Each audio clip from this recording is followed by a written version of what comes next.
Action.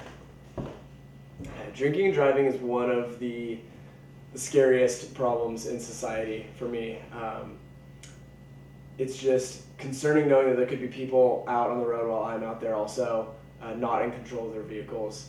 Cars are essentially massive, massive weapons. They're thousands and thousands of pounds, and when not handled correctly or when handled, when someone just doesn't know what they're doing, they can be used very, very dangerously. And obviously, people don't do this intentionally, but through drinking and driving, you lose control of that massive weapon that you're driving to detrimental effects sometimes.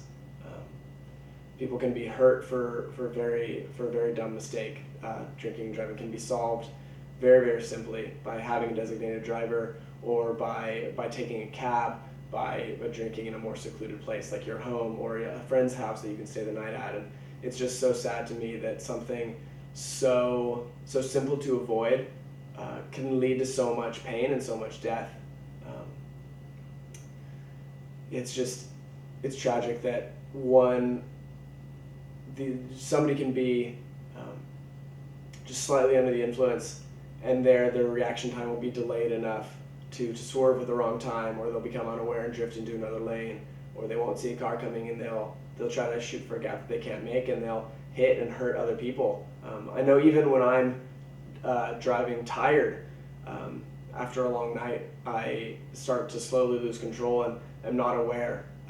And that's scary for me to be in that position, and just knowing that I'm not in full control. And drinking and driving is to a whole nother level where you're unaware of how unprepared you are to drive.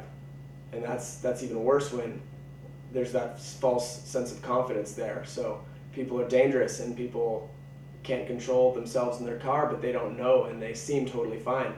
And so confidence makes them think that they can make that turn, thinks that they have enough time in front of their car. It thinks that they can think that there is an open spot, and then they merge and there's a car there.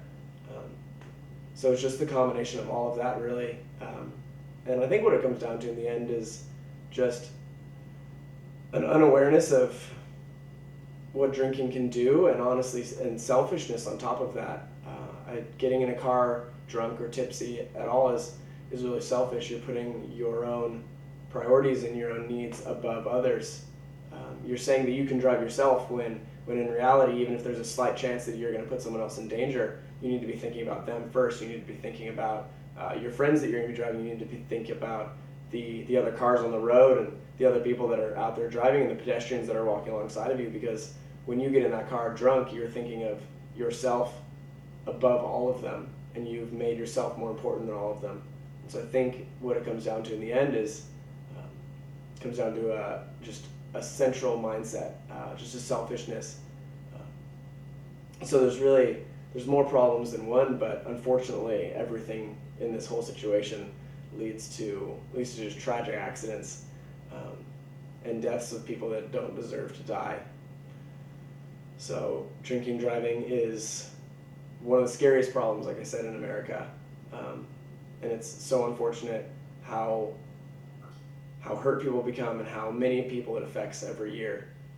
The numbers are shocking. And it can totally be avoided by simple decisions of, hey man, can you drive tonight? I've had a little bit too much to drink. Or I better call a taxi and leave my car here. Or hey man, can I spend the night at your house tonight because I don't feel quite comfortable driving. It's very, very easy decisions that could save America and the world so much pain.